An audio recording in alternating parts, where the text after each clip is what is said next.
Começa agora pela Central 3, o programa para quem sabe que o futebol é muito, muito mais do que apenas um jogo. Está no ar o podcast da Trivela.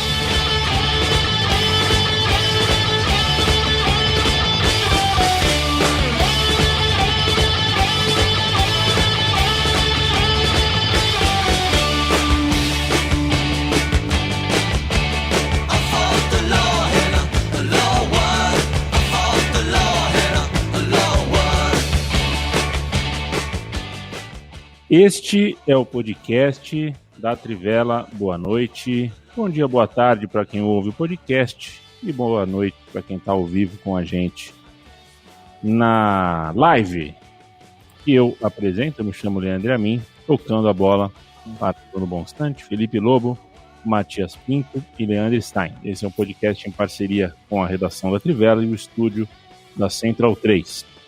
Estúdio da Central 3, que existe desde 2013 e ainda está em busca de um slogan. A gente nunca encontrou um slogan. A Trivela já é mais saidinha que a gente, né? Trivela, futebol além do óbvio. A gente tem gente aí que odeia esse slogan. Não vou falar quem sou eu, mas eu não suporto. Já quis mudar há muito tempo, mas eu não gosto disso não.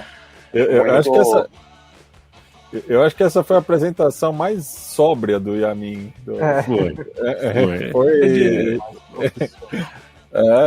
É que é dia sem jogo, né? A gente tem que fazer o contraste, né? Hoje é o day off, assim, é o dia da...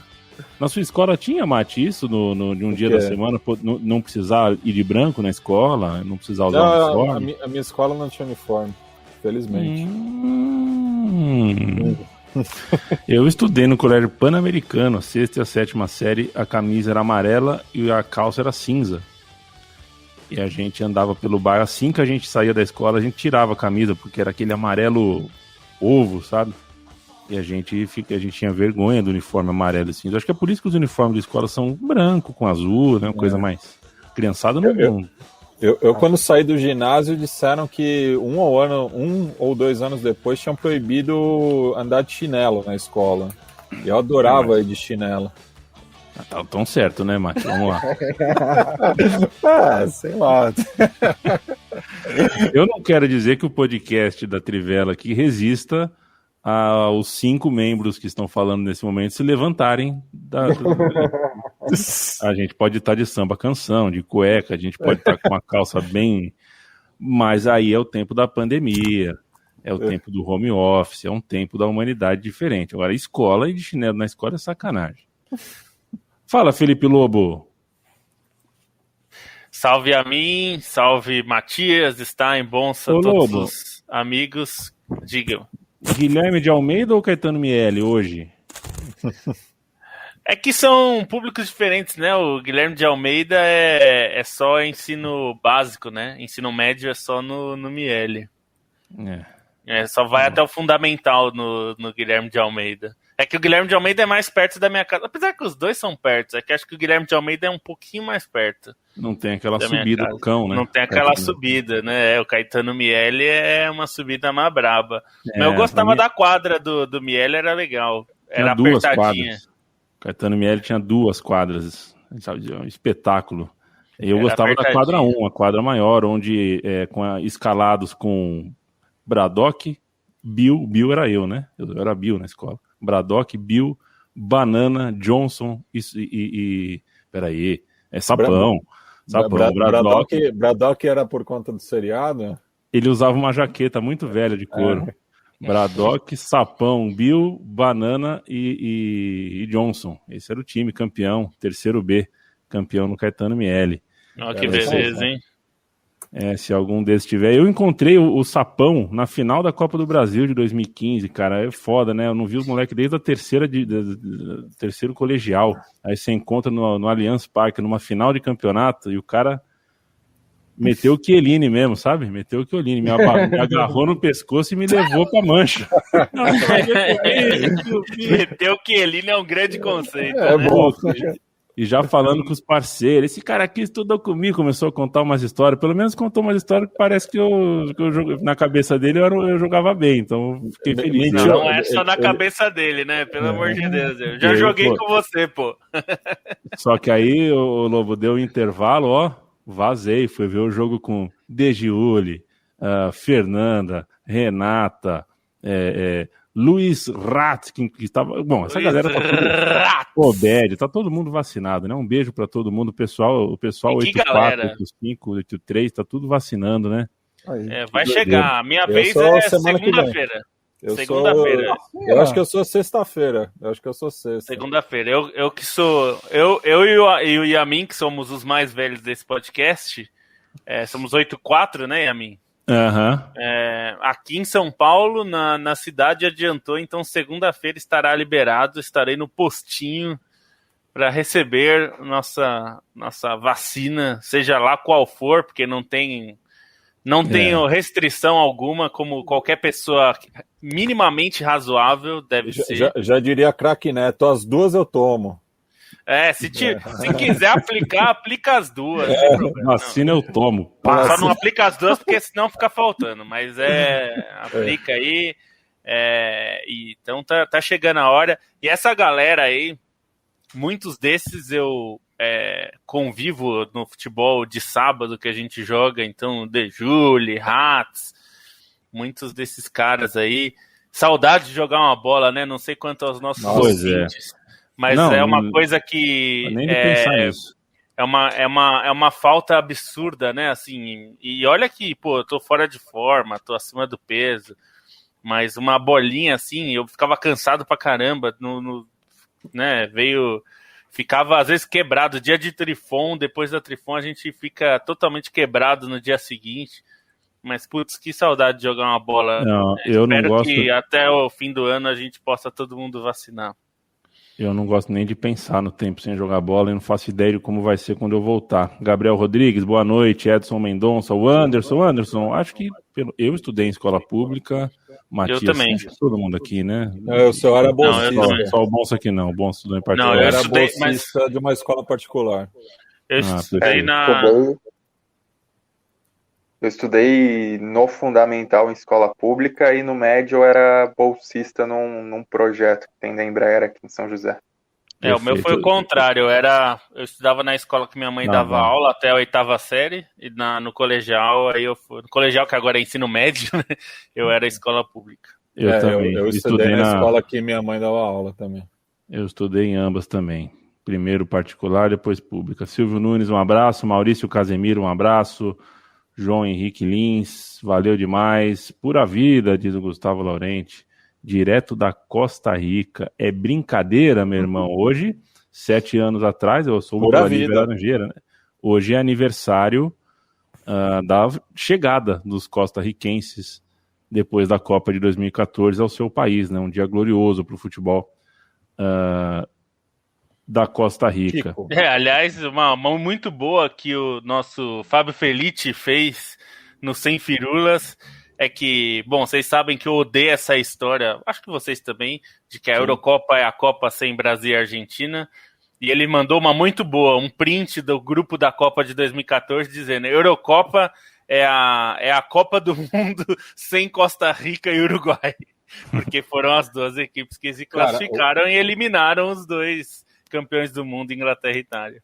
O ponto alto da minha Copa do Mundo foi voltar de Itaquera. Eu não assisti o jogo, eu estava com um grupo de 5 uruguaios, um só tinha ingresso. Não assisti o jogo no estádio, né? E os uruguaios em minoria ali na região, tudo, tinha muito inglês. Mas o ponto alto foi voltar da estação Arthur Alvim até a Barra Funda, cantando Go England, Go Home, ao ritmo de Seven Nation Army. Foi White Stripes. O Pedro Lara Miranda fala que eu tenho jeito de quem gosta de teatro e de livros. Gosto. Eu fui ator, né? Por 3 anos eu subi em palcos. Fui parte de elencos de musicais. Vejam vocês. Canta um pouquinho aí pra gente. Fica para depois da vacina. Só para criar um suspense. Aliás, viu, aqui parou no 37, né? Eu tô preocupado, eu tô com 36, a vacinação parou no 37, faltou insumo. Você faz aniversário em outubro, você chega lá.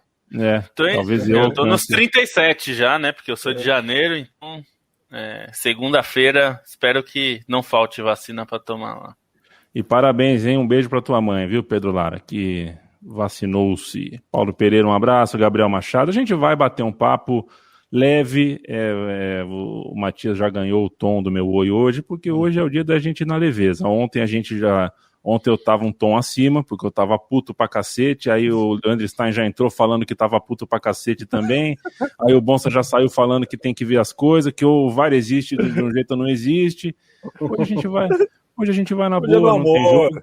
Mas hoje é no amor, só que eu acho que a gente deveria, nós aqui sul-americanos, a gente deveria dedicar o resto de nossas vidas a fazer o nome Sterling se tornar sinônimo de simulação. Porque é a vida inteira falando do Euler, a vida inteira falando do Wagner Diniz, do Neymar. O Neymar, O que há? Sabe? Então eu vou começar a usar pelas ruas aqui. Pô, eu tava hoje fazendo um Sterling do meu orçamento. Você já meteu o Chiellini agora, né? O abraço do Chiellini é o mergulho do Sterling, né? É isso, exatamente isso.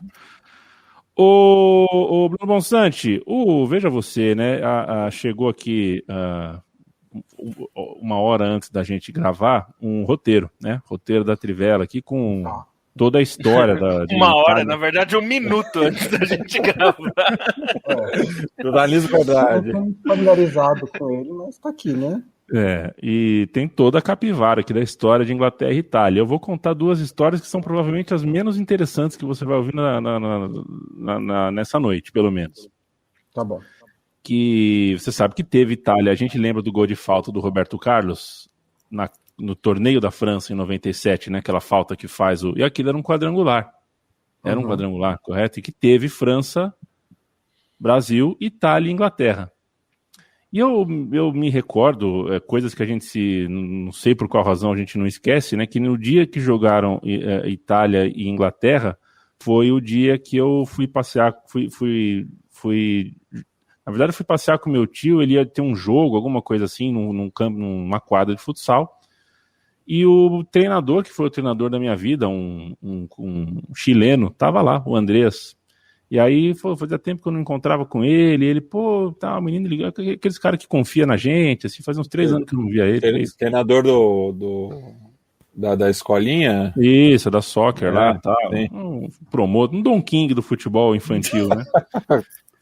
E aí, enfim, ele falou, daqui a pouco tem um jogo com os meninos aqui, e eu acabei não vendo esse jogo, né, não vendo Itália e Inglaterra, porque eu falei, nossa, é a chance de jogar, eu queria mostrar serviço para esse treinador, sabe, eu achava que ele ia me levar pro Palmeiras, ia me levar pro Milan, e nossa, eu joguei igual um louco, eu lembro que eu sentia dor aqui, ó, nas têmporas, de tanto que eu corri sem parar e tal, e aí quando parou ele falou, você está irreconhecível, porque eu sempre achei você um cara que pensa e depois joga. Hoje você tá jogando sem pensar. O que aconteceu com você nesses 3 anos, menino? Eu parei e pensei, foi a maior lição que eu poderia receber. Eu falei, não adianta querer mostrar serviço com o que a gente não sabe fazer, né? Com o que a gente não é. E a chapa do carro do meu tio era Eco 8080, isso eu não esqueço também, era um carro, acho que era um Audi, uma coisa assim, carro bom, meu tio tava com grana, a chapa era Eco 80-80. Pouco depois, ou um pouco antes, não mais ou menos na mesma época, teve as eliminatórias da Copa do Mundo, com Itália e Inglaterra juntos. Foi na época que eu instalei multicanal em casa, TV a cabo. E eu lembro que, assim, primeiro, segundo dia, mexendo em ESPN e tal, tinha uma propaganda desse jogo. Assista, tal, vai ter tal dia, tal. É tudo que eu posso te falar no momento sobre Itália e Inglaterra. Não sei se eu edifiquei muito a tua vida, mas espero que você faça algo melhor. Eu acho que foi uma história muito, muito bonitinha. Eu gostei. Achei simpática a história. Assim, a Itália e a Inglaterra, até pelo roteiro aqui que o Lobo preparou, né, não tem uma história muito vasta de confrontos importantes. Acho que esse vai ser o mais de todos, né, entre as seleções, pela final da Eurocopa, sem dúvida. Quando a gente vai para os clubes, a gente encontra alguns duelos que são bem mais relevantes para a história do futebol europeu. Especialmente os meio da década de 80, né, envolvendo o Liverpool e a Roma, no de 84, depois, por motivos trágicos, o Liverpool e a Juventus em 85, que resulta na tragédia de Heysel. E aí a gente até privado de outros potenciais confrontos, porque os anos 80 foram anos em que a Itália tinha um dos melhores campeonatos do mundo, o melhor campeonato do mundo, com os times chegando quase sempre nas cabeças das competições europeias, e os ingleses estavam excluídos justamente não só por Heysel, mas por anos e anos de hooliganismo em solo europeu. E aí depois, mais para frente, tem também o Istambul e outros confrontos, né? São duas potências do futebol europeu, mas as seleções, de fato, não têm essa tradição de jogar, de se encontrarem muitas vezes. Na Copa de 2014, como vocês citaram, estavam no mesmo grupo, né? Até foi nenhum deles se deu muito bem naquele grupo, não foi uma boa Copa para nenhum dos dois, mas até dá para pegar de 2014 para cá como essas duas seleções se reconstruíram, né? Em tempos diferentes, mas elas se reconstruíram. A Inglaterra passou por mais um desastre em 2016, sob o comando do Roy Hodgson, foi eliminada pela Islândia na Eurocopa muito cedo.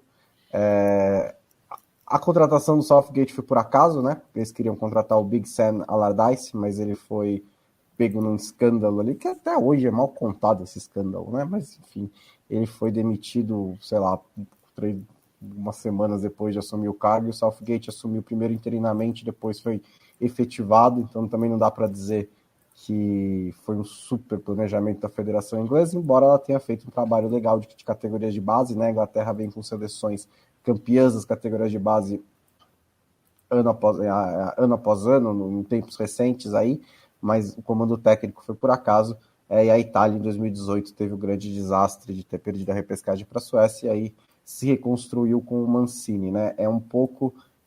Essa final também é um pouco o encontro dessas duas grandes seleções, a Itália é muito maior que a Inglaterra, claro, mas de duas seleções relevantes do futebol europeu que se reconstruíram nos últimos anos e agora se encontram na final da Eurocopa.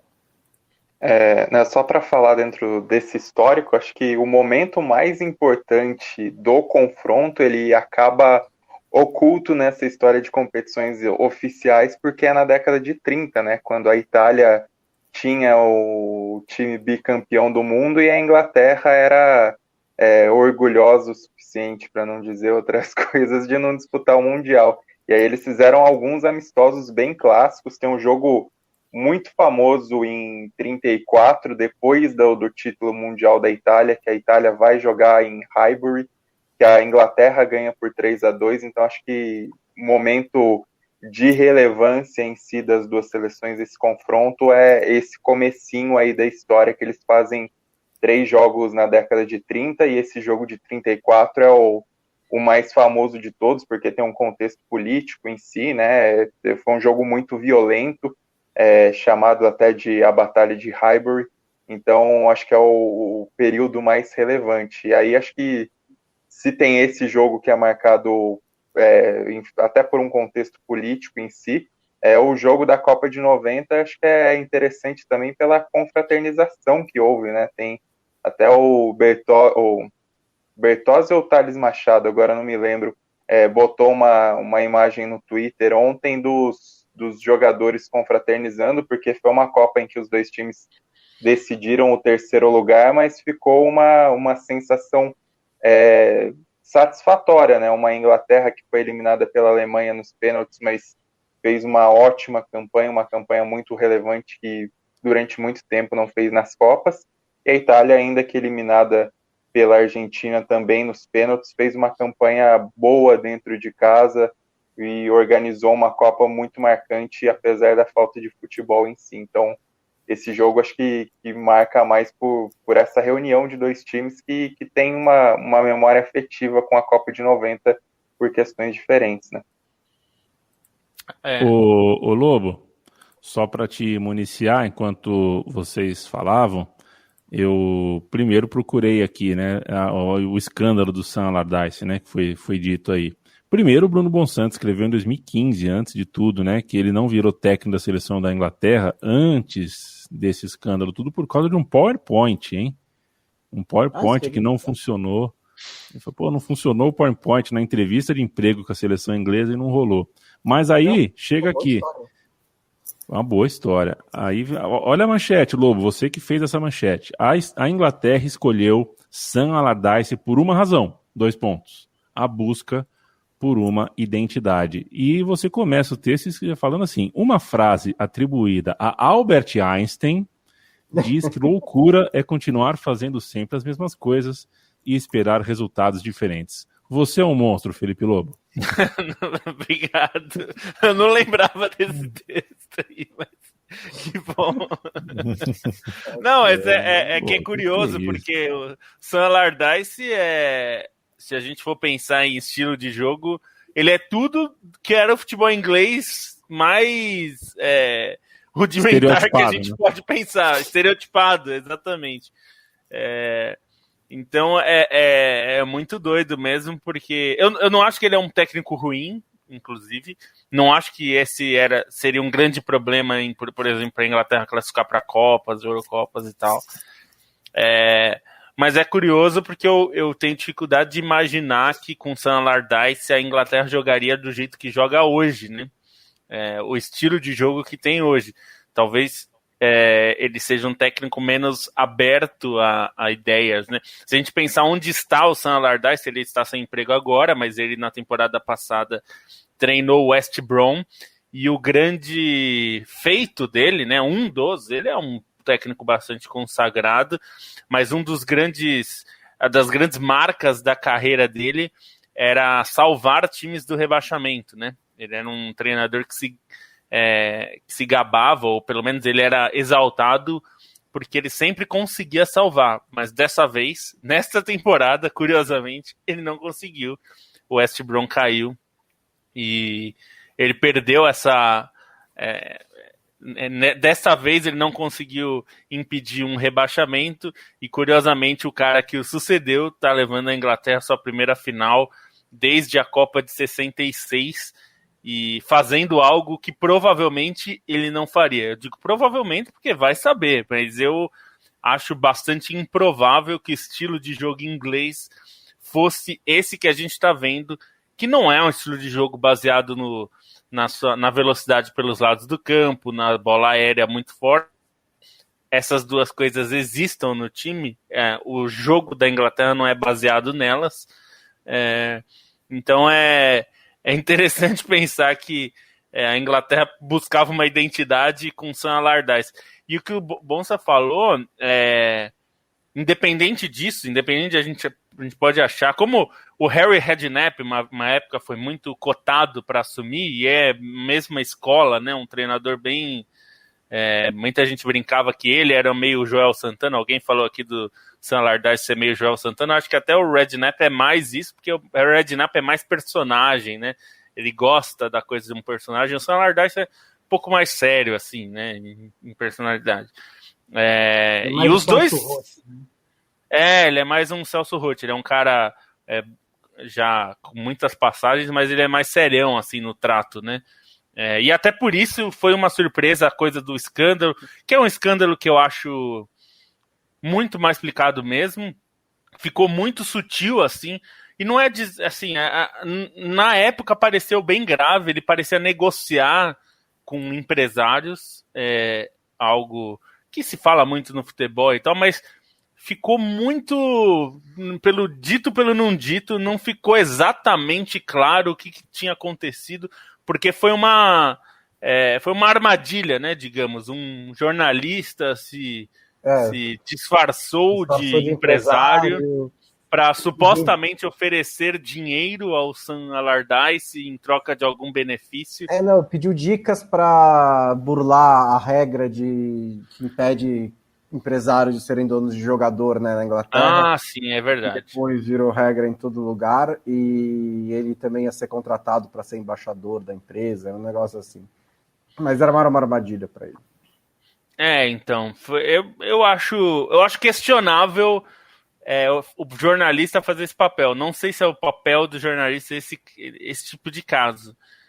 E eu lembro que deu essa discussão na época também sobre qual era o papel do jornalismo nisso tudo, enfim. E ele caiu e ficou isso aí. Enfim, acho que é uma questão interessante de pensar que talvez tenha sido uma mudança de estilo. A busca da identidade com Sam Allardyce, lá, Yamin, talvez tenha chegado por linhas tortas. Não por causa do Sam Allardyce, mas porque pela forma como ele caiu e levou o Southgate, que era treinador do Sub-21 da Inglaterra na época, a assumir interinamente e a acabar sendo o treinador que mudou um pouco o estilo da seleção. Ou seja, o Albert Einstein não tem nada a ver com isso mesmo, né? Foi só realmente uma... Não, é que a ideia era assim, estúpido você querer encontrar uma identidade fazendo as mesmas coisas. A Inglaterra tá fazendo exatamente a mesma coisa, contratando um cara que é o mesmo estilo, dizendo que vai mudar o estilo. Acho que dá para fazer um exemplo até. Eu tenho um quiz, hein? Você tem o quê? Um quiz? Um quiz. Eu ia dizer que tem um paralelo com o que aconteceu essa semana, ontem, para ser preciso, né? Quando o Grêmio contrata o Filipão, ele quer o quê? Perfeito. Falaremos disso daqui a pouco, mais detalhes. O Stein vai falar sobre isso. Que roubada, hein? Qual é o quiz? O quiz é o seguinte, vocês vão ter que responder rápido, tá? Responder rápido, e meio que ao mesmo tempo aqui. Mão na orelha, assim. Isso. Manaus, 14 de junho de 2014, Copa do Mundo, Itália e Inglaterra. Quantos titulares, dos 22 titulares daquele jogo, estão na Euro de 2021? Eu vou falar porque... o Lobo fez roteiro. Eu não vou... eu fiz esse roteiro aí. É verdade. Eu acabei de bater o olho, acho que tinha 2 da Inglaterra. São 8, 6 da Itália, 2 da Inglaterra. Eu fiz o maior. Olha, eu usei o Google aqui, eu fiz o maior trampo. Eu fiz um trampo e não li no roteiro. Por isso que eu não percebi. Eu não li no roteiro. Eu não ia ser tão estúpido assim de fazer um negócio que vocês leram, né? Porque eu levantei aqui, então é por isso que eu falei, mano, não posso falar, né? Então informa a gente, Lobo. Quantos jogadores que estavam em Manaus no time titular estão hoje na Eurocopa? Não, eu peguei do elenco inteiro, né? O Luke Shaw não entrou, perfeito. O Jordan Henderson entrou.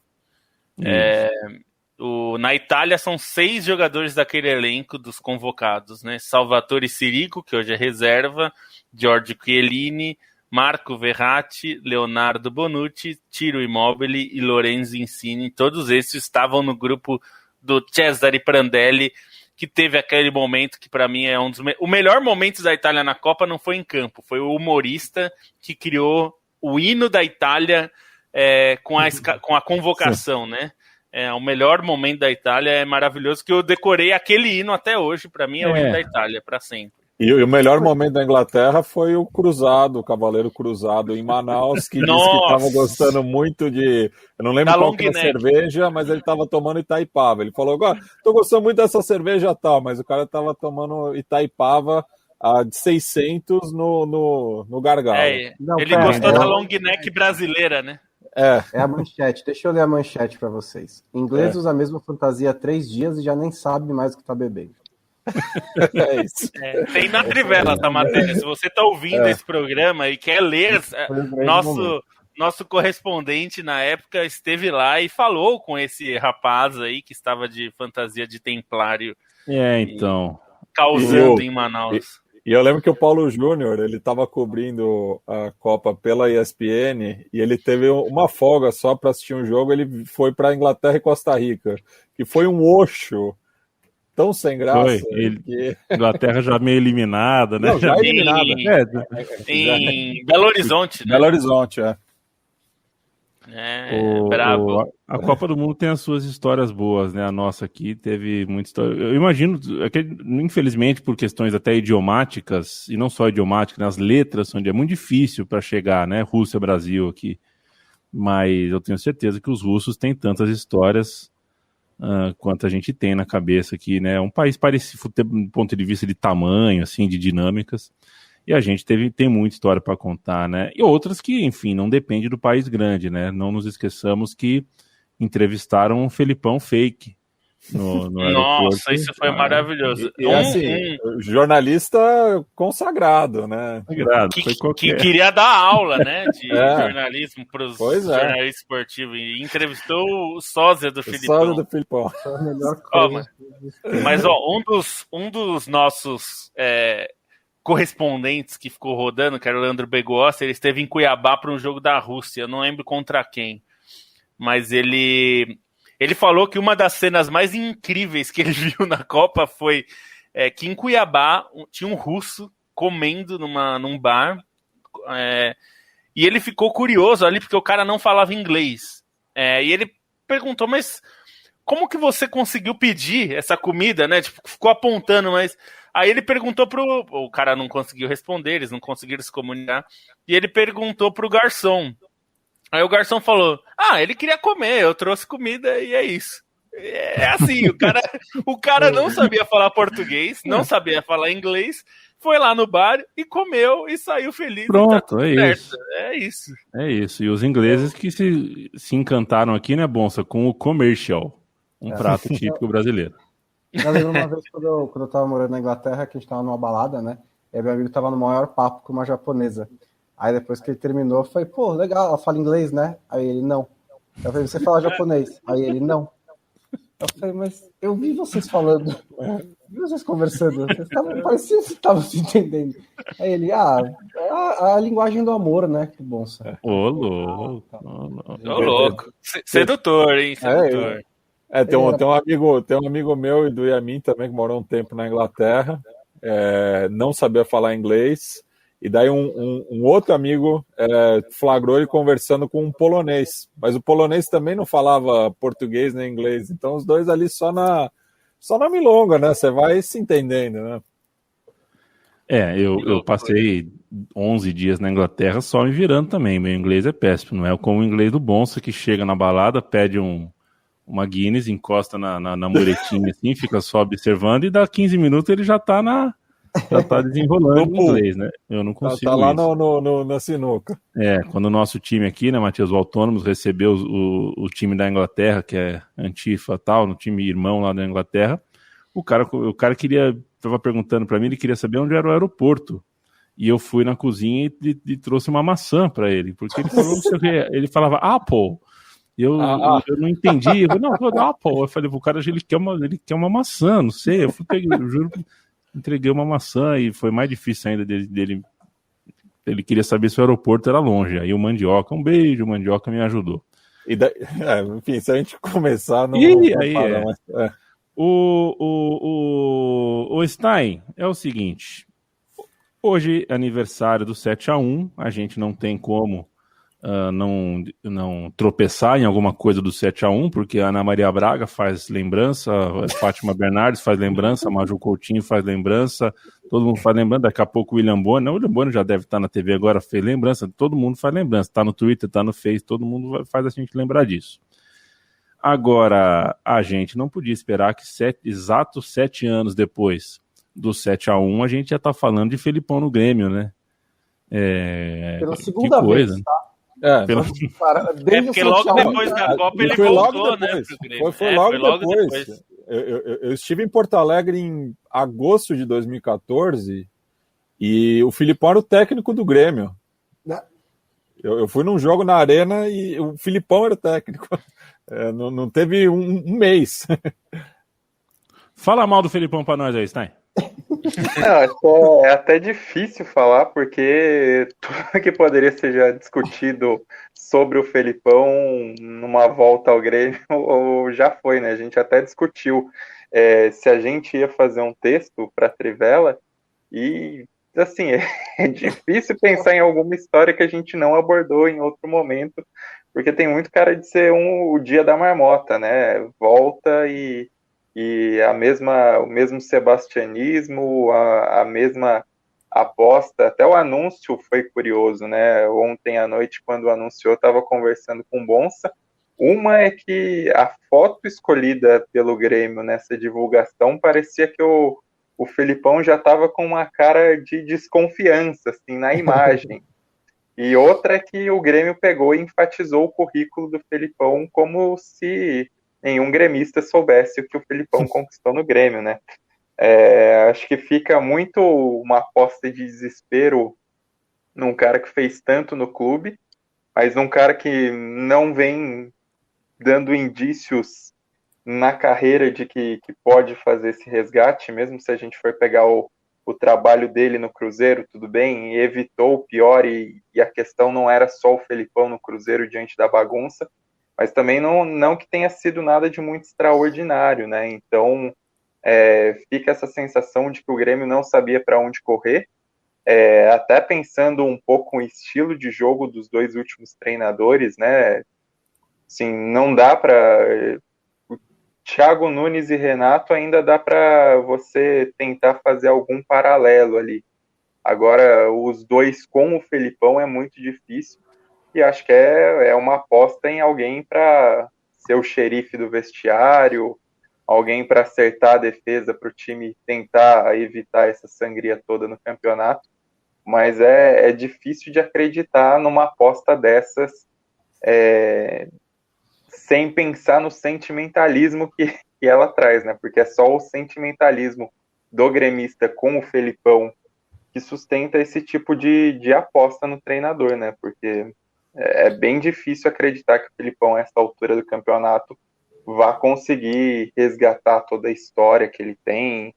Enfim, tudo bem que acho que indo para o outro lado de Porto Alegre, a campanha no Brasileirão passado, o Abel Braga fez muita gente pagar com a língua, né? Porque ninguém apostava muito no Abel, ainda mais por ter também um rompimento em relação ao Kudê, não era exatamente uma situação tão crítica quanto, assim, nem de longe era uma situação crítica como a do Grêmio, mas o Abel conseguiu fazer um trabalho excelente dentro do que se esperava, dentro do que ele tinha, dentro do que o time já vinha dando sinais de desgaste, principalmente quando ele, e enfrentando uma Covid nesse começo de trabalho, né, o Abel conseguiu tirar assim, um bom resultado de um grupo que já vinha dando sinais de desgaste e acabou encontrando alguns jovens ali para render um pouco mais. Filipão, acho que o buraco acaba sendo um pouco mais embaixo, mas dentro desse sebastianismo no sentimento que o Grêmio acaba se apegando nesse momento. Para fazer o paralelo com o futebol de seleções, né, é a história que a gente estava falando da Holanda, né, que vai do Gus Hiddink para o Van Gaal, aí demite, pega o Van Gaal de novo, o Gus Hiddink, que o Van Gaal de novo é favorito para assumir a Holanda. Assim, a gente tem que, eu quero separar, o Filipão tem tantos anos de carreira e tantas coisas que ele já fez, que é bom separar o Filipão em várias caixinhas. É o Filipão do auge dos anos 90, quando ele foi campeão com o Palmeiras e com o Grêmio. Tem o Filipão da Seleção de Portugal. Tem o péssimo Filipão da Seleção Brasileira de 2014. E tem o Filipão dos últimos trabalhos no futebol brasileiro, que é um técnico ok, né? Técnico bom. Foi campeão brasileiro, inclusive. Fez um trabalho razoável no Palmeiras, um trabalho razoável no Cruzeiro. Fez o que deveria fazer, né? O que me espanta, e isso pode funcionar no Grêmio, tenha toda a ligação e tudo mais. O que eu fico incomodado é assim, o Grêmio já passou por essa experiência tantas vezes, ele não quer mais nada mesmo? Ele está perfeitamente satisfeito. Ele sabe que ele vai ter com o Filipão, mas ele está perfeitamente satisfeito com isso. Ele não quer mais nada. Ele quer de novo essa experiência do Filipão. A última não acabou bem, inclusive, né? E apesar de teve bons resultados e tudo mais, mas teve aquela cena estranha do Filipão no banco e tudo mais, ele vai querer de novo passar por de novo essa mesma experiência. E aí é aquela coisa que assim, é até engraçado quando a gente vê de fora, né? Que é como os dirigentes brasileiros, eles até de maneira ingênua, que chega até a ser meio bonitinha, eles falam, não, agora nós vamos contratar o Thiago Nunes, nós vamos fazer um time que joga de tal maneira. Aí começa a dar errado por 2 semanas, 3 semanas, eles ficam desesperados, porque eles não sabem o que envolve, eles não sabem o que eles querem, ponto. Primeiro, eles não sabem o que envolve chegar a esse ponto, e aí começa a dar errado, eles ficam desesperados, e aí contratam o Filipão, contratam quem quer que seja, o cara mais vanilha que eles conseguem encontrar para colocar, estancar a sangria e fazer calma. Mas o quê? Daqui a 6 meses a gente tenta de novo. Oi? Vanilha, que sem gosto, sabe? Do sorvete, vanilha.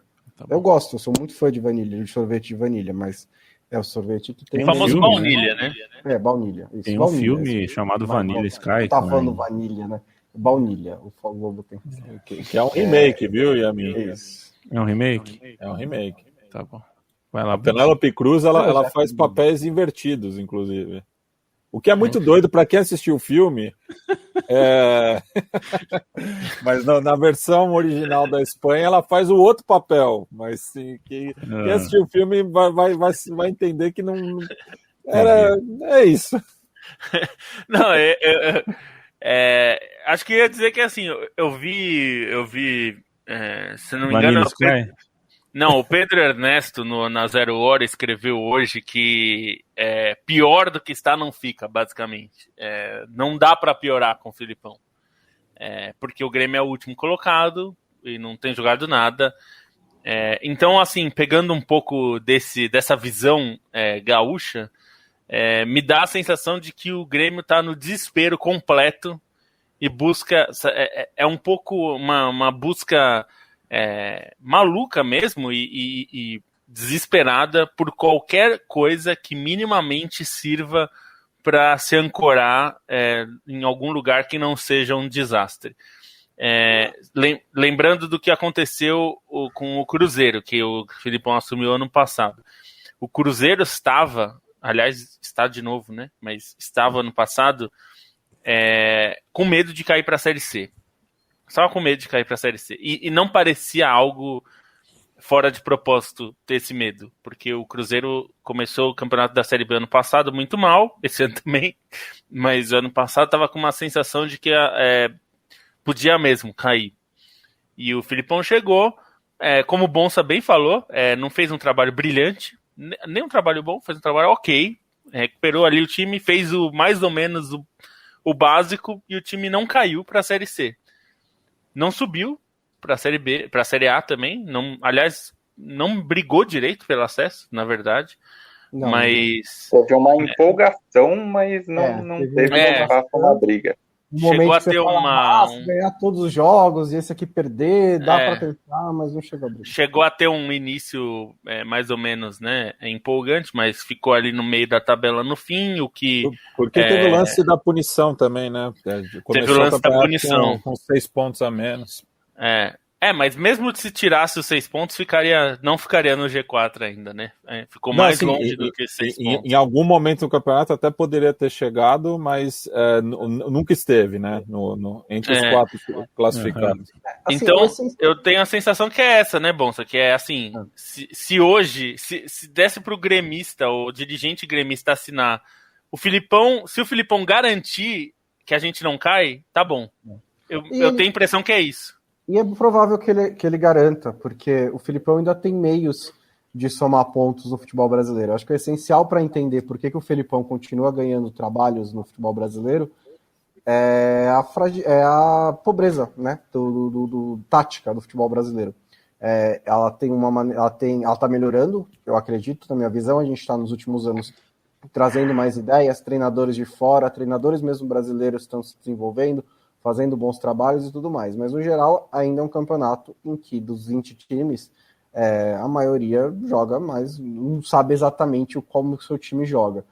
E o Filipão, ele ainda faz ali, monta uma defesa, faz a bola parada, joga a bola lá na frente, e é motivador, né, o cara que segura a bronca. E tem um bom miolo de zaga, né? Porque você conseguir seu time a partir da defesa, tendo o Jeromel e Kahneman, pro Filipão é um prato cheio, né? Exatamente. E aí, assim, o Filipão consegue fazer isso, né? Eu acho que essa pobreza tática, inclusive, não é só de nomes dos treinadores brasileiros, é também, e inclusive, pela falta de tempo para esses caras se desenvolverem, né? Você não pode ter um campeonato brasileiro com riqueza tática se ninguém tem 3 meses para desenvolver um trabalho. Então acaba sendo que, assim, o treinador como o Filipão, que consegue motivar o time, fazer uma boa defesa, ter um outro ataque ali, vai empatar vários jogos, ganhar um outro ali e vai somar os pontos que precisa. Ele fez isso e foi campeão brasileiro um ano. Isso que eu ia falar, 2018, não tá tão longe, né, Bons? Ele foi campeão brasileiro um ano, e foi exatamente nessa vibe, porque o foco tava na Libertadores. No Campeonato Brasileiro, assim, vou montar o time reserva aqui com o Dudu, vou somar uns pontos só para não ficar ruim, e a gente foca na Libertadores. Quando caiu na Libertadores e foi lá pro Campeonato Brasileiro, tava brigando pelo título e acabou sendo campeão. Então é isso, faz 2 anos. Pegou um ano de baixa no Campeonato Brasileiro? Pegou, mas foi campeão. E é curioso, né, que a gente vai ter um Grenal nesse sábado, com os 2 times em crise, né, mas por motivos diferentes, né, muito por conta também de trabalhos terem sido largados no meio, né, ambos chegam a esse clássico no seu terceiro nome escolhido, né, o Filipão não assume ainda para o clássico, mas já é o terceiro técnico do Grêmio no ano, efetivado no caso. Mas enquanto o Inter ontem contra o São Paulo jogou com nenhum atleta abaixo dos 30 anos, o time titular do Grêmio ontem tinha 5 de 30 ou mais, né? Então, um é um time muito envelhecido e outro é um time em formação, né? O Grêmio ainda tem um pouco daquela espinha que foi campeã da América, né? Tem alguns ainda no elenco, principalmente os 2 zagueiros que eu citei, tem ainda o Cortez no banco, enfim. Enquanto que o Inter repatriou o Tyson, né? Assim como o Grêmio, o Douglas Costa também, mas o Inter ainda, essa gurizada que está aí ainda não ganhou nada pelo clube, né? Então tem essa cobrança, até porque enquanto o Grêmio era campeão da América, o Inter estava penando para subir na Série B, né? Então a gente vai ter esse confronto que vai ser num momento bastante delicado de ambos os clubes, porque geralmente a rivalidade em Porto Alegre ela é uma gangorra, né? Quando um tá bem, o outro tá mal. É muito difícil os 2 estarem bem juntos ou mal juntos, como a gente vai ver nesse sábado. Pode falar. Só para fechar, que assim, primeiro que o Anderson falou que isso do desespero, eu acho que é isso. Também acho que tem uma questão que muito está sendo falado lá nos veículos gaúchos, eu estava lendo hoje, de questão de gestão de vestiário e tal, que tá uma briga, enfim, tem um problema de ambiente, e até o Roque Júnior falou hoje no Seleção Sport TV algo de alguém que trabalhou com ele, que falou que ele imagina que os dirigentes do Grêmio pensaram nessa habilidade específica do Filipão de resolver um ambiente que está rachado e está, enfim, com problemas internos entre os jogadores, e que talvez a ideia do Filipão, não só por essa coisa de guiar uma condução tranquila para um campeonato que começou mal, mas também resolver esse problema de ambiente e tal. A gente fala de família escolar e tal, etc. Mas, de fato, ele tem essa habilidade, né? Não é por acaso, existe. O Filipão sabe fazer isso, ele sabe criar uma relação com os jogadores. E para alguém que é o último colocado, talvez faça muito sentido mesmo. Eu não acho, o Felipão... eu acho que tem errado. Só já vi essa história, sabe? Já vi esse filme antes.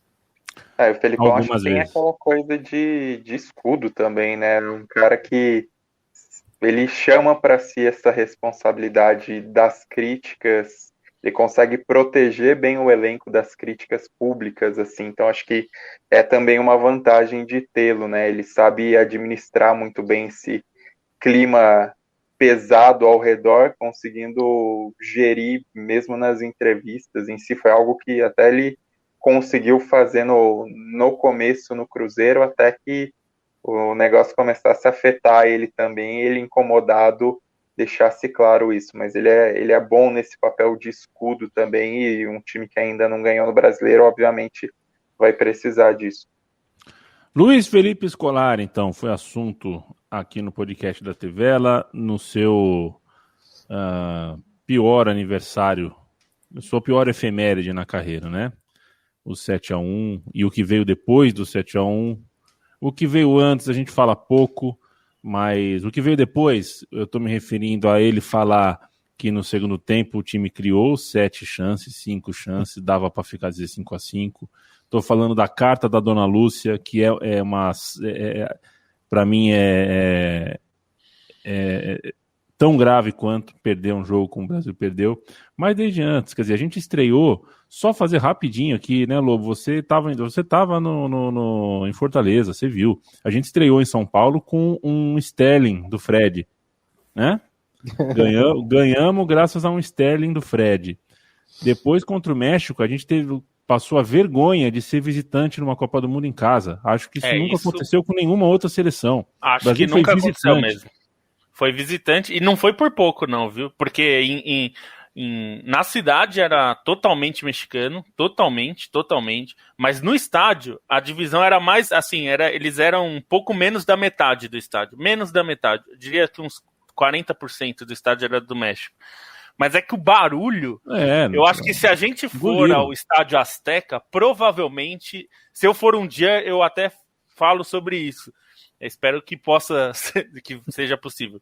Mas o barulho no estádio era um negócio assustador. O Grêmio, o México jogava em casa, inclusive com aquela bobagem estúpida e homofóbica que os mexicanos fazem, que são punidos toda a rodada, que é do puto, que depois virou uma coisa comum nos estados brasileiros também. Mas assim, foi impressionante. O Brasil era vaiado com a bola. Não, e o México não jogou em São Paulo, mas o que eu vi de mexicano na cidade durante todo.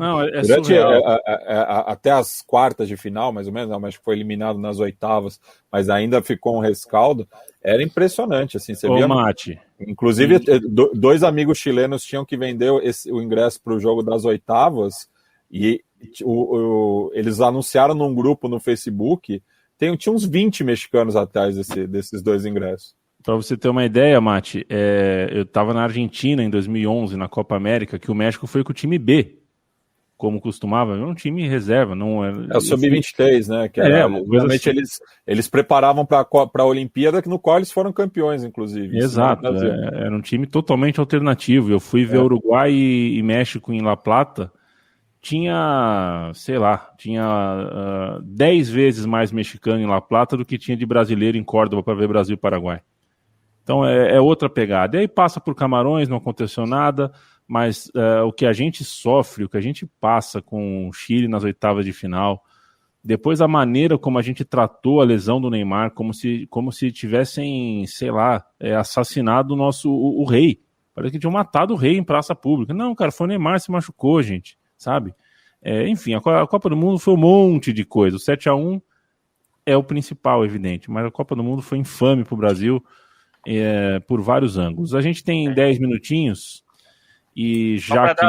deixar a propaganda do texto que eu escrevi na Trivela sobre isso, que é em Fortaleza, a torcida do México fez o Brasil se sentir de visitante. Se você não lembra e tal, pode ler lá, que eu fiz, porque foi a coisa que mais me impressionou. Então vamos nesse tema, porque os jogadores da seleção brasileira aparecem com as manguinhas de fora. Não sei se é essa a expressão, bom, se você gosta dessa, mas eles estão com as manguinhas de fora, achando por bem apontar o dedo para o cidadão médio brasileiro que eventualmente não torce pela seleção brasileira ou não está a fim de vestir uma camisa amarela no sábado, ou que gosta do Messi o suficiente para achar que é um jogo legal de ver, acham que nossa certidão de nascimento é o que define para quem a gente torce. Eu vou dizer uma coisa. No começo, assim, no vácuo, eu já acho isso uma bobagem, né? Essa discussão é uma bobagem. Qualquer um, quem torce para quem você quiser, gente, pelo amor de Deus. Para mim, tanto faz. País livre. Mas dentro do contexto específico dessa Copa América, e dentro do contexto específico desse governo que a gente tem, que usa o ufanismo e o patriotismo, eu acho muito irônico o tipo de discurso que adota os jogadores que algumas semanas atrás estavam dizendo que não era para politizar a seleção brasileira. Porque está me parecendo muito politizado isso, porque dialoga de uma maneira muito, muito, muito próxima com o que o governo federal fala. somos todos brasileiros, o Brasil acima de tudo, tem que torcer pelo Brasil, a pátria, o patriotismo e tudo mais, e você é um traidor da pátria porque você quer que o Messi ganhe um título para a Argentina. Então, gente, me parece muito irônico. Isso posto, eu acho que torcer por seleção é muito difícil usar a mesma régua para todo mundo, né?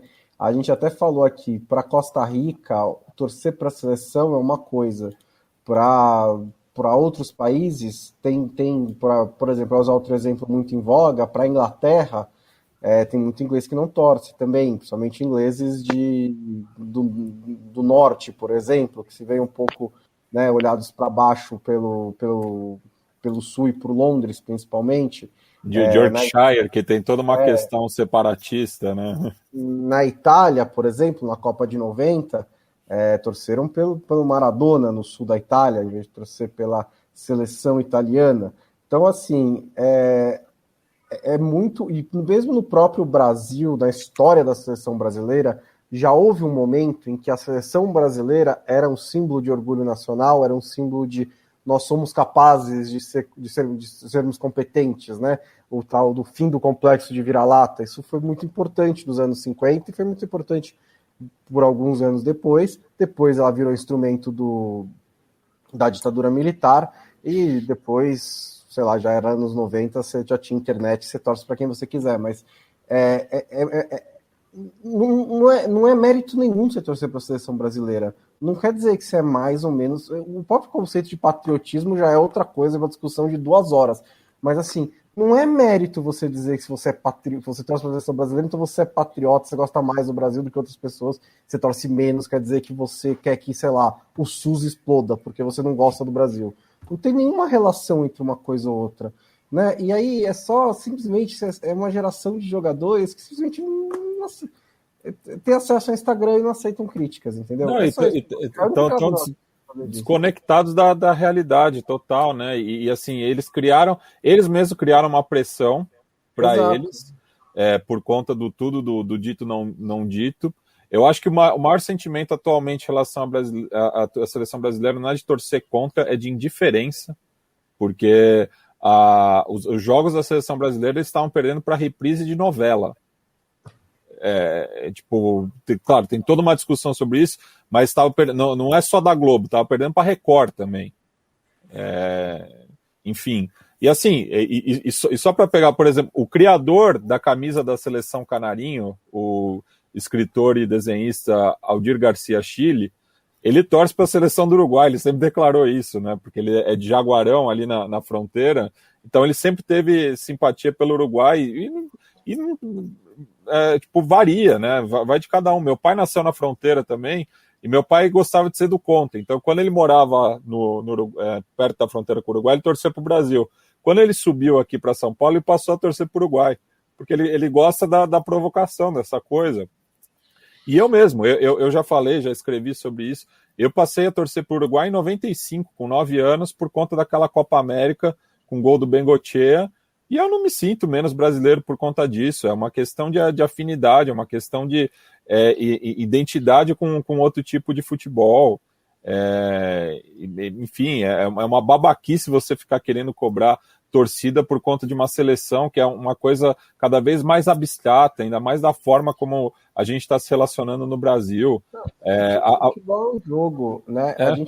A gente adora de falar na Trivela de várias vezes em que futebol é mais do que isso, que futebol representa a identidade nacional, o orgulho nacional, e tem milhares e milhares de exemplos de quando isso aconteceu. O futebol ainda é um jogo, e se você simplesmente vai ver um jogo e você prefere o time de azul ou o time de amarelo, não significa nada, você está só vendo um jogo, um esporte, um negócio lúdico, você está se divertindo durante 2 horas e você vai se divertir melhor vendo a seleção argentina. Você quer se divertir mais torcendo para a seleção argentina por qualquer motivo, inclusive pode ser só porque é azul. Você não precisa justificar porque você vai torcer para um time. Eu só acho que tem 2 questões para mim que são importantes aí. Uma delas eu sinto um pouco de inveja quando eu vejo, para pegar um exemplo que a gente viu agora, a forma como os ingleses estão curtindo a seleção. E eu falo isso como torcedor, não falo isso como jornalista. Porque, enfim, o Stein e o Bonsa sabem, porque a gente trabalha há muito tempo junto. Para mim, assim, eu gosto muito da Copa e de torcer pelo Brasil na Copa, porque eu acho que, com todas as razões que existem, faz a CBF, sei lá o quê, eu não deixo que me sequestrem algo que não é dos dirigentes, não é da CBF, como eu não deixo que sequestrem o meu clube, o clube que eu torço, quando os dirigentes são imbecis, e quase sempre são, ou que façam qualquer coisa. Enfim, eu acho que o futebol é nosso antes de ser desses caras. Então eu sinto um pouco de inveja quando eu vejo a relação que os ingleses estão tendo neste momento com a seleção, a relação que os argentinos têm neste momento, que a seleção está em baixa há muitos anos, e existe uma relação diferente do que a gente tem aqui. E eu vejo pelos argentinos com quem a gente conversa ou tem algum contato, e mesmo as outras seleções eu acho mais fácil entender. É que a Argentina é um país do tamanho, assim, no sentido futebolístico, é um país do tamanho equivalente ao Brasil. O Brasil, claro, é maior de títulos, mas de potência são potências. E eu acho que é o mais triste da seleção, de estarmos nessa discussão que tem acontecido nos últimos dias, é que o Brasil não valorizou essa relação com o torcedor. Isso é culpa da CBF, porque a seleção, ela é mais do que a CBF. E a seleção hoje, muita gente torceu, palmeirenses, flamenguistas, enfim, vários outros times, torceram para as seleções serem eliminadas, para os seus jogadores voltarem para o Campeonato Brasileiro. Porque a seleção não respeita a Copa América, o Campeonato Brasileiro não respeita as datas FIFA, os campeonatos. Então, assim, você criou uma relação de distanciamento da seleção a ponto das pessoas se irritarem com a seleção, de ficarem putas com a seleção, da seleção jogar, existir. E aí isso eu acho que piorou, nesse caso da Copa América, esta Copa América, eu acho que piorou, porque eu achei a atitude dos jogadores covarde. Covarde em vários sentidos. Covarde, primeiro, em ficar dizendo, usar o sentimento que as pessoas tinham em relação à pandemia, para ficar usando isso a seu favor para derrubar o presidente da CBF.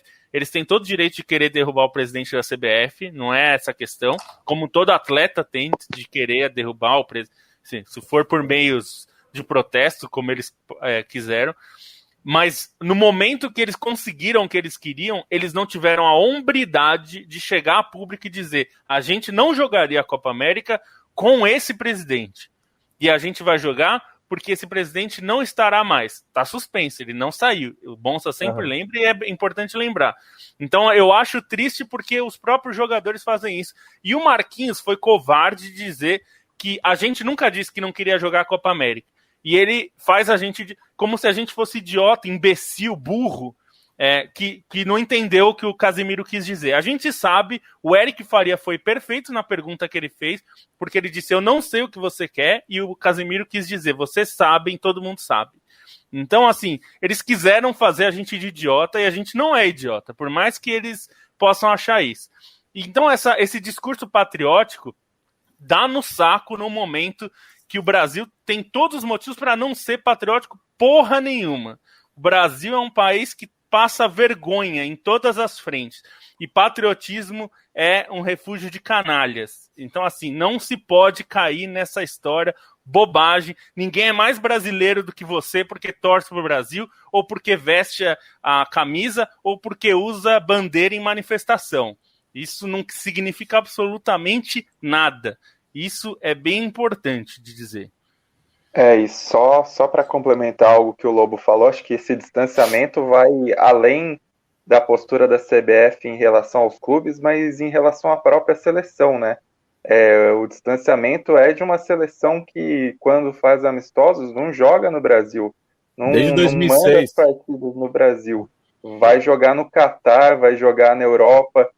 O distanciamento também é causado pelas próprias escolhas da CBF, por exemplo, em treinadores, chamar o Dunga de volta quando havia uma clara repulsa pública em relação ao Dunga, comparando o primeiro com o segundo trabalho. A repulsa é quando a CBF age como se fosse o Brasil que deu certo, como o Parreira gostava de falar, e como o Parreira depois, quando tomou 7-1, pegou e foi ler a carta da Dona Lúcia. Então, acho que esse distanciamento é um processo de anos, obviamente fica muito mais exposto pelo discurso atual, pelo que aconteceu dentro da CBF, pelo que acontece na Copa América em meio à pandemia, pelo posicionamento dos jogadores, mas é um processo de degradação que vem de muitos anos. E aí eu acho que o futebol de seleções, ele não está no nosso dia a dia. Ele mexe muito menos com a paixão. E acho que tem uma coisa de torcer pela melhor história, de torcer por algo diferente. E no fim das contas, a Argentina acaba trazendo algo diferente, que eu acho que é compreensível as pessoas adotarem a Argentina, até não necessariamente por motivo político, mas por uma questão de história que a Argentina possa escrever, embora possa ferir o orgulho de muita gente. Então, acho que tem um pouco desse tipo de relação dentro do que esse contexto do futebol de seleções e do próprio distanciamento da seleção em relação ao público traz. Então, eu acho que os jogadores podem reclamar, mas o discurso deles, a maneira como é feito e essa forçação de barra, como o Bonsa falou no começo, é algo que me incomoda também. Acho que é esse o ponto, essa falta de reconhecer como a seleção pode representar muito aos jogadores ainda, embora a gente tenha uma impressão diferente do que era a relação dos jogadores com a seleção em outros tempos, com os tempos atuais, mas não cola para mim esse discurso, né? É bem difícil, eles parecem não entender também o que levou a esse distanciamento, que é um processo que se agravou muito agora, mas que é bem maior e tá no cerne da CBF, tudo isso. Só fazer uma consulta rápida aqui. No pique. Rapidinho. Quem aqui já assistiu um jogo da seleção brasileira como torcedor no Brasil? No estádio? Já assisti. Seleção feminina, vale? Só vi de seleção feminina. Não, a masculina. Eu assisti, só que foi em 93. Então eu acho que foi tipo 2003, 2004. Não, e eu assisti já como jornalista em 2019, foi a primeira vez que eu cobri depois de 5 anos, que eu tinha cobrido na Copa do Mundo, né? Antes que o Yamin feche a live, mas o que é relevante disso é que a única vez que eu me lembro de ter visto um jogo como torcedor do Brasil foi no Emirates. Como jornalista eu cheguei aí na Copa América, mas como torcedor nunca. Tem por último mesmo, Yamin, tem um negócio a gente como jornalista, talvez as pessoas nem sempre entendem isso, mas é engraçado, como jornalista, muitas vezes eu me vi gostando mais de futebol do que do meu clube. Então, por exemplo, era impossível eu pensar antes de ser jornalista em assistir um outro jogo que não fosse o do meu clube no momento que o meu clube está jogando. E depois que eu virei jornalista, isso virou muito comum, porque às vezes tinha um outro jogo. Eu não estou dizendo nem final de Eurocopa, não é isso, mas eu estou dizendo, às vezes aconteceu algumas vezes de meu time jogar na hora que está tendo Manchester United e Liverpool. E eu achava que aquele jogo era... Isso assim...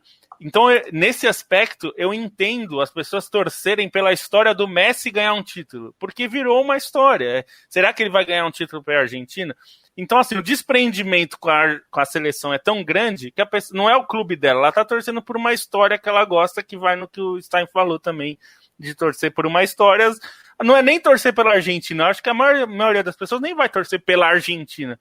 Acho que vai torcer pelo Messi para ele ganhar um título, porque isso é uma história que as pessoas acham legal. Acho que é isso. Olha, quando que vai pingar esse livro de memória de Bruno Bonsante na Inglaterra, hein? Melhor não. Os dias de Bruno Bonsante na Inglaterra. Você acredita? Acabou o jogo, eu desci, fui para dependência do estádio e limpei o estádio. Não que nem os japoneses fizeram na Copa do Mundo, mas... É porque era seu trabalho, né? Você tem que falar isso. É boa a vassoura na Inglaterra, Bonsa? O mop é muito bom, viu? Eles davam Que é um mop assim, é um esfregão. Mop. Nossa, limpava bem pra caralho, nem precisava colocar força, era só. Entendi. Eu tive a chance, eu não lavei um estádio, não limpei um estádio, mas eu limpei um bar, certa vez na Inglaterra, nos meus 10 dias de Inglaterra, eu limpei um bar. Tchau. Tchau, até a próxima. Até a próxima. Matias Pinto, você deu o sorrisinho de quem conhece essa história, né? A história é boa, né, cara? Tem umas histórias que são boas. Um beijo, companheiro. Um beijo e só lembrando, né, que se aqui no Brasil tá um pouco apagada essa questão da seleção, lá em Bangladesh, de novo, o pau comeu, né?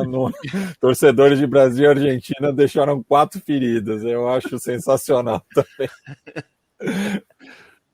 Valeu, Lobo. Valeu, até amanhã. Amanhã a gente fala de jogo da Copa América. Até o Matias falou hoje. A gente lembra dos confrontos Brasil e Argentina em outras épocas. Leandro Stein, um beijo, até amanhã. Até amanhã, já que o Matias citou do Argentina e Brasil em Bangladesh, tem matéria que a gente fez na Trivela, acho que em 2014, a gente fala um pouquinho disso, e outra questão vai ser no Haiti, né? No Haiti, se na Copa de 2018 teve o Brasil e Bélgica iniciou uma revolta popular no país, agora com o presidente assassinado, é difícil imaginar o que pode acontecer ainda dentro de todo esse contexto, já que o Brasil tem uma torcida tremenda também dentro do Haiti. Boa noite. Boa noite. E você não esqueça que a Trivela tem o seu financiamento coletivo em apoia.se/Trivela. A Central 3 também em apoia.se/Central 3. Vocês ficam agora com a porrada que vale. A porrada do Super Fight.